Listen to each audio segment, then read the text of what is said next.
What's going on? Jake here from Uncommon EDC, checking out a fun knife today from the Rough Ryder Tater Skin series, and it's named that because the covers are Brown Burlap Micarta and kind of roughly resemble a potato skin, so pretty aptly named. The box has this nice burlap background, and it's a larger box, which may clue you into which knife I chose. So 14 patterns available in this series that I counted, so one of the bigger series that Rough Ryder has, and a lot of really great options. Now, I went with one that's a little bit similar to yesterday's knife, which in a way they're exact opposite. So yesterday was a modern automatic knife, and today I'm looking at a traditional slip joint. So not a lot of similarities there. But what is similar is that they're both kind of unusual, different, weird, you might even say uncommon. And so that's something I'm always really drawn to. I just like stuff that's a little bit different. Obviously, that's kind of why I named the channel Uncommon EDC. Look at plenty of stuff that's very popular in the EDC community, but when I come across this stuff, I can't help but pick it up. And so went with a pattern that was really the most unique and different of any in the series. And of course, I'm talking about the pocket chopper. And so I already have this opened up to that Tomahawk blade, but definitely not every day that you see a slip joint Tomahawk. Really kind of fun and different, not super practical, not super usable, pretty bad ergos on this, but it was so fun I couldn't resist. And this was probably the most expensive pattern in the series at $24.99, so just under 25 bucks, but still not gonna break the bank. It's a fun one that if you show this to anyone who's into slip joints and they haven't seen it before, you know, they're gonna find it amusing and different, fun conversation piece, but don't know how practical the Tomahawk head is really at all.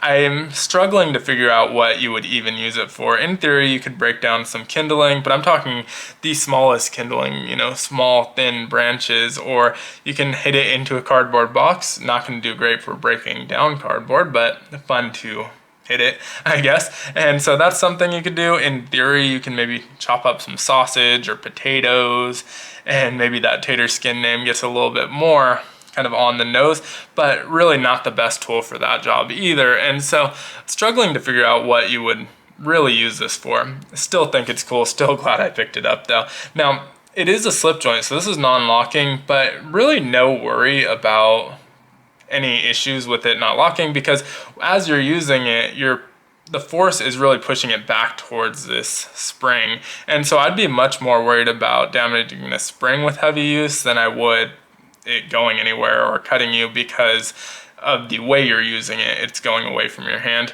And so the only exception would be if you for some reason decide to use this as a hammer. You might see this and think, oh, I can drive in a tent stake or something like that. But as soon as you do that, since this is non-locking, that's going to push it back right towards your hand and in theory give you a nice chop there. And so definitely want to avoid that. Now, this chopper or Tomahawk head is 3.5 inches on the blade. You have that RR tang stamp on here as well. It's only 1.5 inches of cutting edge, so that's another reason why it's not super practical. There's also not a lot of weight behind it. So I think they put this here in part for the look, but in part to add a little bit of weight behind the cutting edge, but it's really not adding a significant amount. And when we get this closed, you'll see why I think it might have made more sense to shave some weight here and kind of improve the ergos. One other really obvious thing on this blade before I get it closed up is this notch here, and this is just to prevent that cutting edge to slam into that back spring. And so because it's so far off, you need this notch to keep it off of that back spring. And so let's get that closed up, and the action on this one's pretty light. It's much lighter than the clip point. The clip point's kind of a medium action. This one's really light, no nail nick, and I believe a lot of that's because of the just kind of how it sits in the knife. So it's already started off with a little bit kind of extended out, and so the heaviest part of the pull most of the time is getting that nail nick and getting it out of the handle. But since this one's already kind of sitting outside of the handle, you start off in a position that's a little bit easier. So they may be somewhat similar, but it feels like a much lighter pull just because of where it sits in the handle. But as you can see, it's a little bit of a monstrosity just kind of sticking out when it's closed. It really doesn't tuck in there very well. So this isn't comfortable in the pocket. I don't have any slips that could accommodate anything like this shape. And it's also large, so 5 inches in this closed position. And we're looking at about 2.2 inches wide with that Tomahawk head sticking out, and so it's pretty bulky. It also weighs in, they weighed it at 7.97 ounces. I weighed it at 8.08, so pretty similar, but a little over 8 ounces, so it's half a pound sitting in your pocket, and so definitely a little bit inconvenient to drop in your pocket. But now that we have it closed, we can take a closer look at those covers. So we have the Brown Burlap Micarta, and it's pressed pretty tight, so it's not going to be a super grippy micarta. Usually burlap micarta is pressed really tight, and it's more of a kind of smooth experience. Overall fit and finish on this knife is excellent. I've had really good luck with Rough Ryder kind of across the board so far, so hopefully I don't jinx myself, but have been really impressed for that price point. It's been on par with most of the other knives I've picked up. And so these pins are flush with that micarta, the shield is flush, and the transition over to those bolsters is flush. There's really nothing that you can feel sticking out on either the front or back, and so really nice experience here. And then when we look at these back springs, you can see no major gapping whatsoever. There are black underliners underneath that micarta, so that looks like it could be a larger gap, but you can see that continues around these bolsters. It's definitely not the case. Now there is the tiniest of gaps between that first brass liner and the spring for that Tomahawk, although it's very minimal and not even enough that light gets through, so as minimal as can be. And so really impressed with that. I also really like this RR shield. It's an actual shield, but the shield looks really good. I like that, fan of it. I know people aren't a huge fan of this R bolster. I could take it or leave it. It doesn't bother me as much, but I don't have so many of them that it would.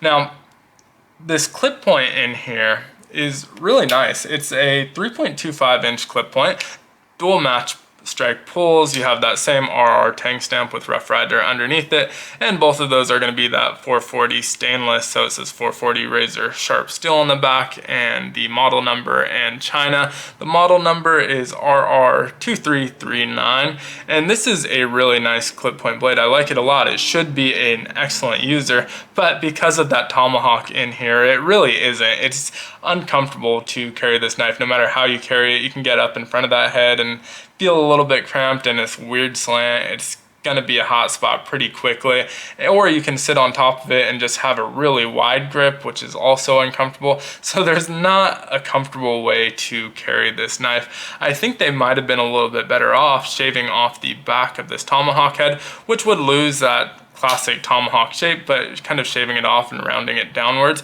and it would also take a little bit of weight away from that chopping edge. And so I'm assuming that's why they didn't do it, but because it's not super practical, I think it would be more comfortable if they did that, and so an overall better experience using the part of the knife that you're actually gonna use.